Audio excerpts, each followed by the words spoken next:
subtle, and politically incorrect toast to the Lassies. You boomers do realize you asked 3 millennials to respond to a toast to the Lassies.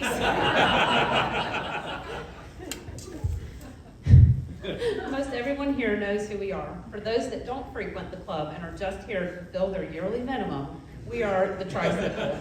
Jenn, Cassidy, and Shauna, the brains behind your daily clubhouse experience. When Mr. Daziel, DL, who the hell knows how to say it,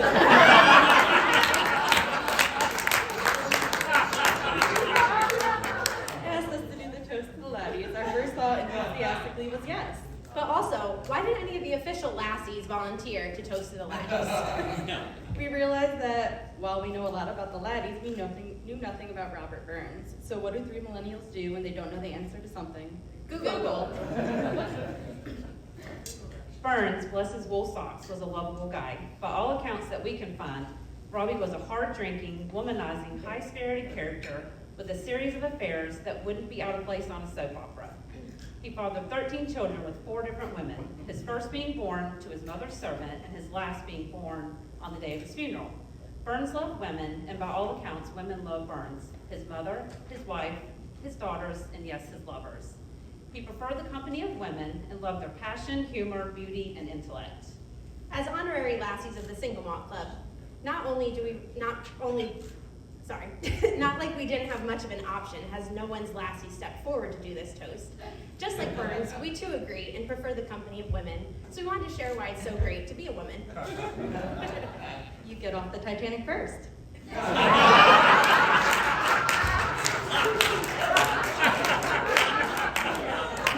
You can be groupies. Male groupies are just stalkers. You can cry and be excused speeding fines. You have never lusted after a cartoon character or a central figure in a computer game.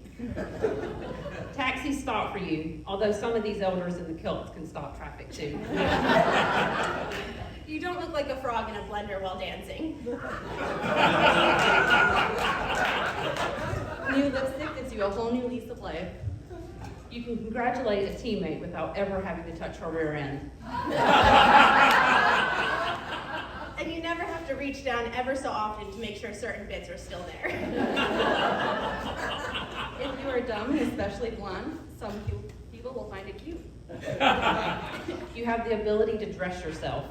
You can talk to people of the opposite sex without having to picture them naked.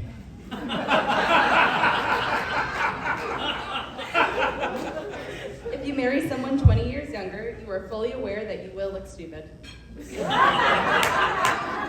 There are times when chocolate really does solve all your problems. You'll never regret piercing your ears. You can fully assess a person just by looking at their shoes, and only their shoes, well, and their soft tan line.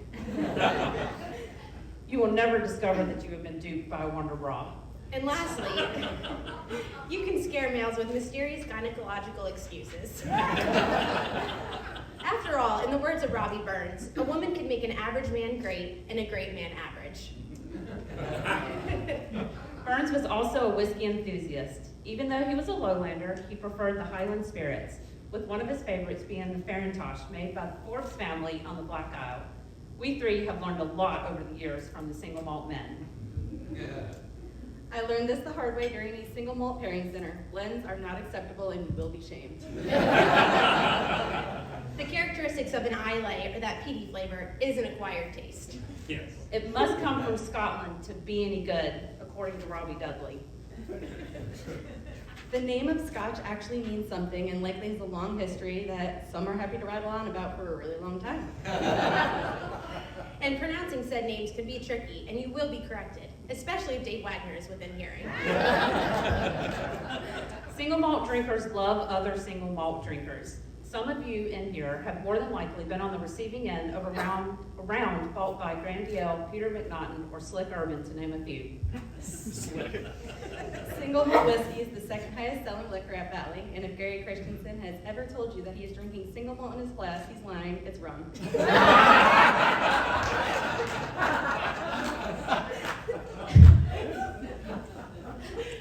We too like our whiskey like we like our men. Twice my age and from Scotland.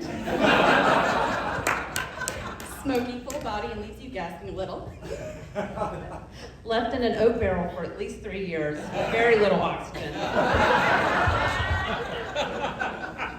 Did y'all really think that we would leave Mr. Larder's chart unmentioned? At this time, we will ask the wives of the elders to participate in our wealthy versus handsome chart for when they first met their husband.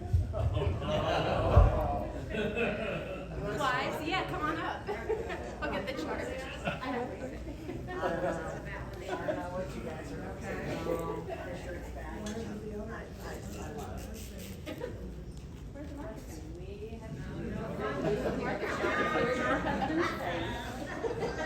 On the chart. Where do you rank him when you first met him? When you first met him. I don't know. Yes. About that amount. You were 14. So just like Mr. Larder had done, rather than cute and rich, we're going to go with handsome and rich. So on a scale of 1 to 10, you know, there's the no-go zone, the fun zone. Maybe they were in the no-go zone. Who knows? Definitely. Yeah. So we have to put our husbands where we thought they were when Yes. we first met. Yes. I'm good with this.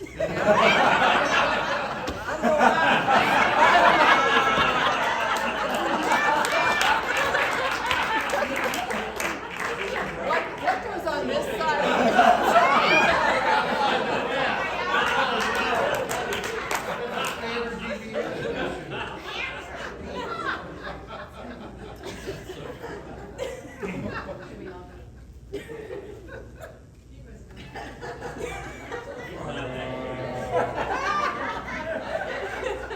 I was 14 and he was 16.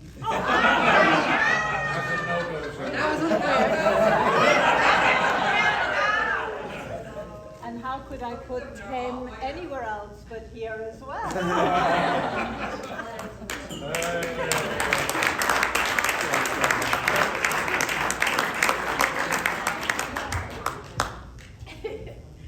And lastly, in the words of Tom Peter, it's hard to find good help. Even though his only contribution to these events are the name tags and marker. We hope we have done you proud tonight, and you all have had an outstanding time, and have drank with plenty of pace and moderation. So,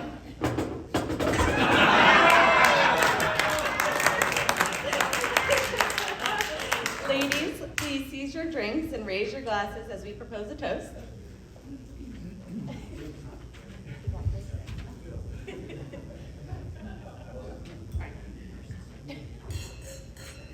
A lass without her laddie is a sorry sight to see. May our sons have rich fathers and beautiful mothers. And never marry for money. You can always borrow for cheaper. Cheers!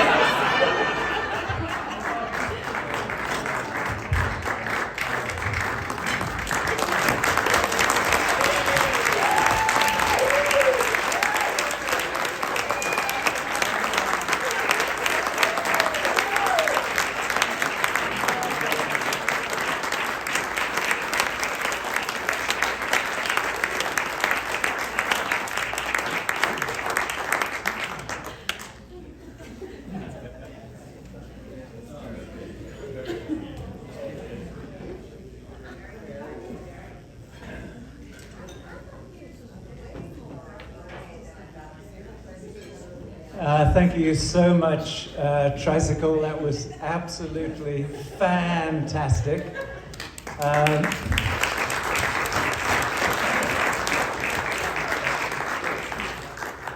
You may have a permanent role on the agenda. Thank you so much. That was really, really